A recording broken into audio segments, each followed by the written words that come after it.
Hello and welcome to Diana d'Orville. This is Audrey speaking and I'm the founder and creative director of Diana d'Orville. Today I had the immense pleasure to interview the one and only Vincent Darré at his home in Paris. I hope you'll find as much pleasure and inspiration listening to him as I did.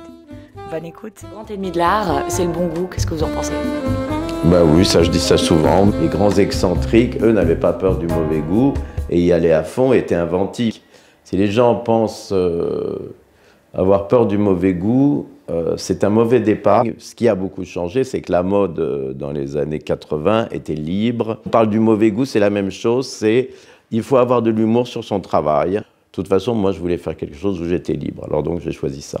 J'ai travaillé 20 ans en Italie. J'ai fait les premières collections de Prada, j'ai travaillé avec Blue Marine, avec une collection qui s'appelait Mario Valentino, avec La Perla, avec Fendi, avec Karl pendant 6 ans. Après, j'ai fait 4 ans avec directeur artistique de Moschino. Et après, j'ai fini chez Ungaro. Est-ce que vous avez un endroit en particulier ou un moment idéal pour créer? Quand je dessine, j'aime bien le faire quand il fait beau, quand je suis... Moi, je suis heureux. Je m'arrête par contre au coucher du soleil. Alors là, c'est fini. J'aime pas travailler quand il fait nuit. C'est l'heure de l'apéro ou... Ouais, aussi. même. L'univers Diana d'Orville, qu'est-ce que ça vous évoque? Ça me fait penser beaucoup à Marella Agnelli. C'était une époque dans les années 60 où les gens, en fait, avaient une élégance et un chic, tout ça, et on était arrivé à une liberté. Et il y avait des gens comme Pucci qui faisaient des vêtements qu'on mettait dans une valise et boum, on sortait. On avait une robe longue qui n'était pas une robe longue en satin avec des strass, mais qui était une chose beaucoup plus simple. Et ça me fait penser un peu à ça.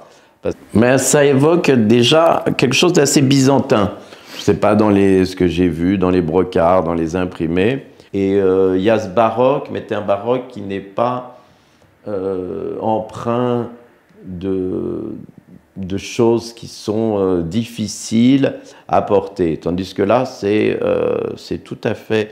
C'est des tissus précieux, mais qui laissent une liberté totale dans le geste, et on peut les porter pieds nus, j'imagine, pas obligé d'être avec des talons hauts et tout ça, et même je crois que ça irait pas. Le slogan, c'est « From your morning espresso to the red carpet ». Voilà.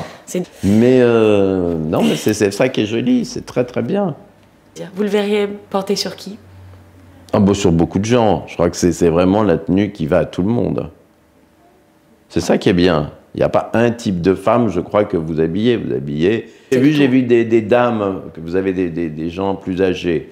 Et c'est bien ça aussi, parce que j'aime bien l'image que ce n'est pas seulement du jeunisme, et que ça soit à tous les âges. Parce que justement, pour moi, Marella Agnelli, c'était vraiment une des femmes les plus élégantes que je trouve dans les images de cette époque-là. Et ça me fait penser à ça.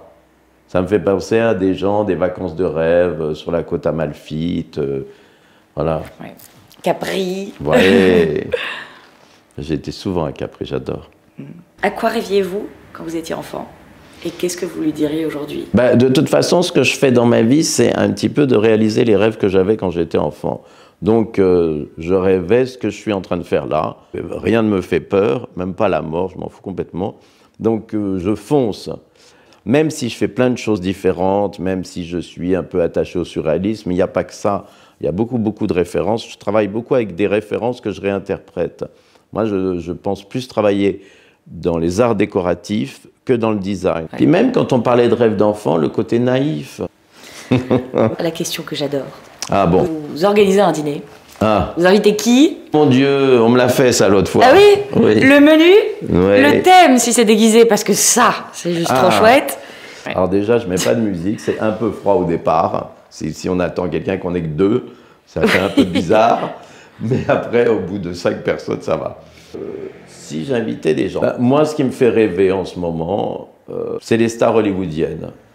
Brad Pitt et Cate Blanchett, je prononce très mal, hein, c'est Cate Blanchett. En fait, moi, ça s'appelle Cate Blanchett, à la française. C'est ça, c'est Hollywood, c'est tous les films et tout ça.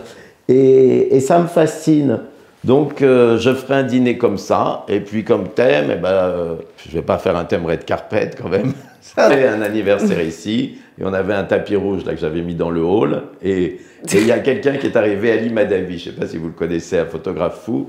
Il est arrivé, il avait une étole, c'était un morceau de moquette rouge comme ça, et il y en avait dans l'entrée partout, et j'avais amené un paparazzi qui photographiait les gens, et c'était super drôle. Quel avenir pour l'artisanat français et les métiers d'art?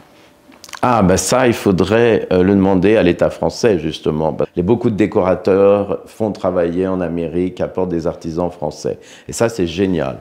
Mais il n'y a pas beaucoup de jeunes qui s'intéressent à ça. On a envie de faire réagir et de se dire c'est con que la télé ne puisse pas intéresser la nouvelle génération au métier d'art. Moi, j'ai été faire des vitraux à Reims, chez Simon Marc, qui sont ceux qui avaient restauré des ateliers, qui ont restauré la cathédrale de Reims, qui ont travaillé avec Braque, avec Matisse et tout ça. Oh, on va là-bas, il y a une collection de minuscules verres, ils vous racontent tout un truc, mais tout le monde me dit ah, mais c'est super dur de trouver des jeunes à s'intéresser à ça. Le faubourg Saint-Antoine était rempli de petits artisans, de petits ébénistes, de gens, et les grands bourgeois allaient se faire des meubles comme ça. On dessinait un meuble, on allait le faire là-bas. C'est génial, ça, de se dire, en fait, c'est comme si on va chez une couturière et qu'on se fait faire une robe. Et de se faire, maintenant, c'est impossible. Ça vous coûte une fortune. Et voilà, donc c'est que les grands artisans qui sont restés. C'est dommage.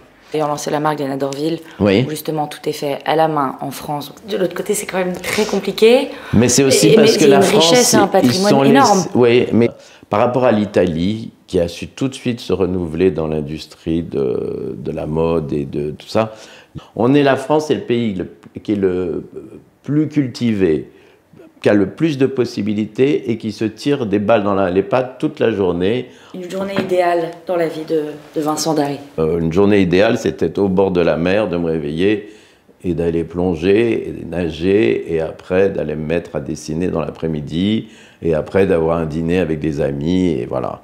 Je trouve qu'il n'y a rien de mieux. Le luxe, en fait, c'est de manger une pêche au bord de l'eau, quoi. C'est ça, oui, même les petites baraques de pêcheurs. Enfin, pour moi, c'est...